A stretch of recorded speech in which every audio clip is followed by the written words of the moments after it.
Ladies and gentlemen, g'day, and welcome back to the channel. My name's Economics Mate, and this is World of Tanks Blitz, and welcome back to the interior of my car.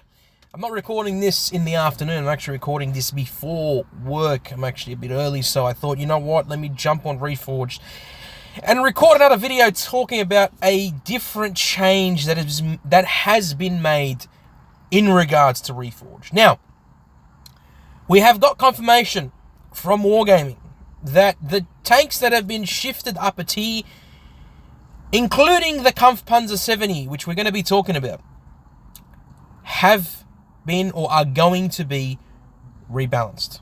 They're going to rebalance them.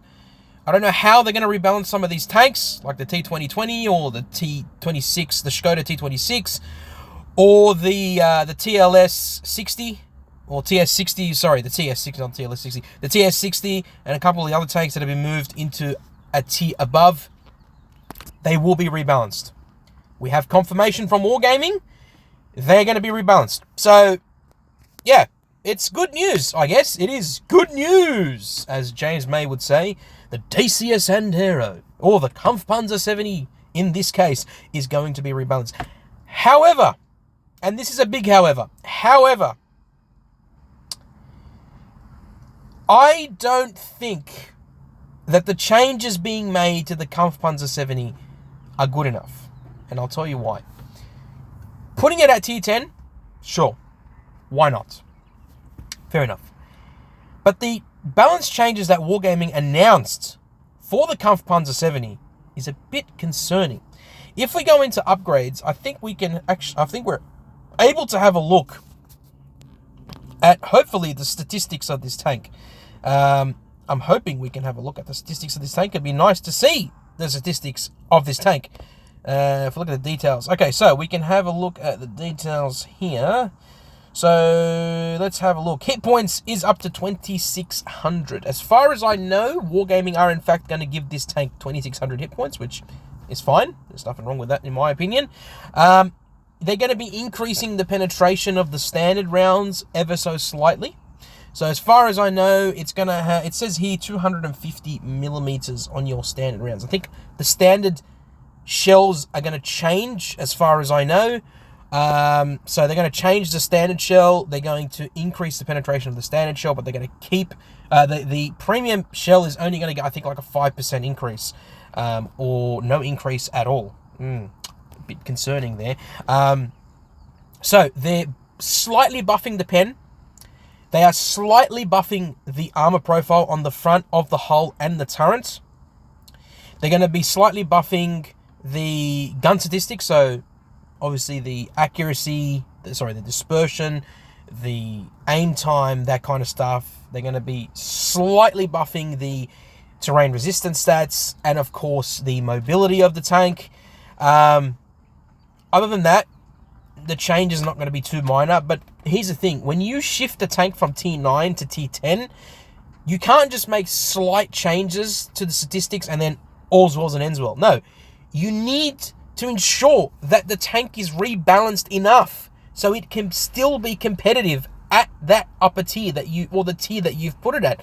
You can't just say, yep, we're going to put it at tier 10, Bob's your uncle, James is your cousin, and Jane is your auntie. No, it doesn't work like that, right? You need to ensure that you have sufficient statistics that have been added to the tank in order to make it competitive at its tier, at its new tier. And the same thing applies with the T2020, with the T26, with the TS60, and some of the other tanks that have been moved up a tier. They also need to be addressed. You can't just move a tank and then slightly change some of the statistics and then that's it. No, it doesn't work like that. So, from what Wargaming have announced on their official Discord server, basically they're saying that yes, the tank is going to be at tier 10, yes, it is going to be rebalanced, but judged from what the statistics are saying and what they've said is going to change, it's going to be one of the worst tier 10 heavy tanks in the game. Yeah, I don't know how to feel about that. I don't know what to say. It's going to be the worst. It's going to be one of the worst tier 10 heavies. Let's just put it like that. Also, can I just say, someone commented yesterday saying that I look exactly like their uncle. For you who commented that, you are now my nephew. So, yeah. Well, I guess some people can classify me as an unk, as they say, as the younger generation says. I'm an unk because I'm 27 years old. But yeah. Sorry, slightly off topic there. The point I'm trying to make is, I'm all for having the Kampfpanzer 70 at T10. I think it's a great sort of addition. I think it'll work really well at T10. That being said, oh, by the way, can I also mention, what is this? Okay, it gives me epic equipment. Okay, I don't really care, to be honest with you. I thought I was looking at an armor profile inspector. But again, the point I'm trying to make is, if you were going to move this tank to T10, which they did, please just rebalance it so that it's still competitive. Like, even at T9, the tank was good. It's okay. It's all right. It wasn't amazing by any stretch of the imagination. Same thing with the T2030, same thing with the T26, the TS60. These tanks are like above average at best. The T2020 is pretty decent, but it's nothing special. And I think the only reason why they decided to move these tanks up a tier is not because they didn't fit at tier 8 or T9. No. It's not that at all. No, it's because people don't play these tanks as often, especially the T2020. I remember when this tank came out in 2020. In fact, my friend at the time, Tyler, he gifted me this tank. He's the one that gifted me this tank all those years ago. And they brought out the tank because, well, we were all at home because of COVID. That's why. They call it T2020. Very original. My point is, even at the time, it was decent. You know, I quite liked it. I'm going to go into a battle in it just to show you that it is actually a decent tank to play.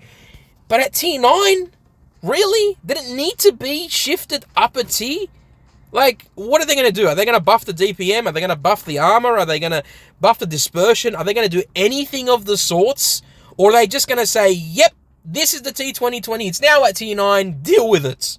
I hope, by the way, that was a voice crack. So if you caught that, good on you. You know what? I want to hear. Wait for it. Wait for it. I want to see how much it's going to lag. Wait for it.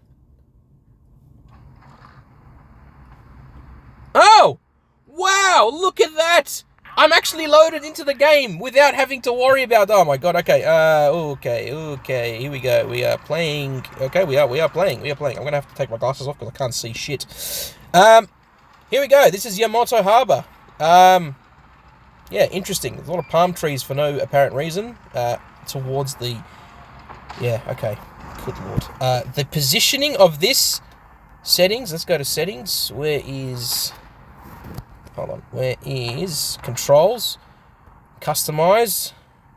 Customize the controls, you dumb shit. Wow, it won't even let me move down. Crazy stuff. Okay, fair enough. Whatever. I don't really care. Resume battle. Alright, let's go. Let us resume the battle. I really don't like playing Reforged on the phone. It's not good at all. I don't like the touch controls. I don't like any of this stuff at all. Yeah, it's annoying. The touch controls are in the worst possible position. In Blitz, at least, it's doable because it means that I can actually maneuver around it.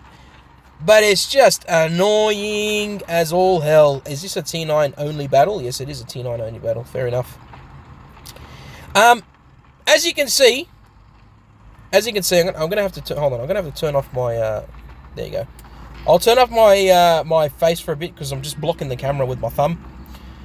So let's have a look here. Let's see how this tank performs at T9 against actual T9 tanks. Now, don't get me wrong. This tank does face T9 tanks. It faces T9 tanks. All right. So it's not like... It's not like, oh, no, this tank doesn't face T9 tanks. No, it does. It always faces T9 tanks when it's up-tiered. The difference is, how is this going to perform in this case? Like, this guy's just going right through my armor. Look at that, right through the front of my turret. They need to rebalance this. This needs to be rebalanced. You can't just put a look at that. Fuck me, dead. Look at that. He went right through my turret. He's going right through my turret. Anyway, he's dead. I know these are just bots, but my God, I'm just trying to prove to you how easy it is to see that these tanks are not effective at higher tier. You can't just put a tier 8 tank at tier 9 and then say, yep. No, that shot didn't go anywhere. You see how annoying this is? Because that stupid battle command shit is there and I can't get rid of it. The ergonomics is just not doing good, Wargaming. Wow. Oh my God, it feels so sluggish. Why does it feel so sluggish? He's going to pen me easily. Watch. Yeah, I knew he was going to pen me very easily. I don't know how the hell I bounced the WZ. But anyway, I digress. Going back to the camera format. So, in summary, as they say, yes, Wargaming have confirmed that they're going to be rebalancing these tanks. Does that mean they're going to perform well in the tiers that they are now in? I don't know. I can't tell you. I feel like perhaps, maybe, if they rebalance them properly enough. But that being said, I can't really guarantee that that is the case. Yeah. Again, it's done to tanks that not many people really care about, so fair enough. But if it was something like, oh, I don't know, an E75 or like a T95, for instance, where it was bumped up the next tier, then that would be concerning, because then it was like, well, what the frick? You know, it's going to be facing the same tier tanks now that were once the higher tier. Anyway, the point I'm trying to make is Wargaming have made a decision. It's not up to us. As long as they rebalance it properly and they don't give us a crappy, give us tanks that are just not going to perform well, then I'm fine with that. Sorry, yeah, I'm fine with that. I'm fine with the tanks being upper tier. I don't really care. Again, as long as the tanks perform well like they're supposed to. And that they're rebalanced properly, and it's fair for everyone, okay? So don't rebalance them where they're just sort of okay-ish. Make them so it's still competitive at their higher tier. That would be my opinions. Ladies and gentlemen, thanks for all the support. I appreciate it. Let me know in the comments down below what you think, and the fact that, yes, they are going to rebalance it is going to be good. I'd like to know. Hopefully you guys have access to the test server. If not, then hopefully in a few hours' time. Regardless, let me know in the comments down below what you actually think of all this and what your opinions are. And as always, look after yourselves, look after your friends and family. Peace in the Middle East and everywhere else in this beautiful world. And as always, I'll catch you in the next one. And if you stayed to this end of the video, thank you. Thank you for being here. I will say this before I end it. Ultra Test 3 is much better than the last two tests, okay? Let's be real here. Let's not beat around the bush. It's a lot better, okay? It's a lot better. And I'm thankful for that. I'm thankful that Wargaming have decided to listen to all of our concerns. That being said, it is not perfect. It's still buggy. There's still a bit of lag issues when it comes to gameplay. It's still... The controls are very stiff. It's not fluid like modern Blitz is. So that's a big concern for me, and hopefully they can fix that. Anyway, all right, I need to go before my freaking battery dies. Peace out, guys.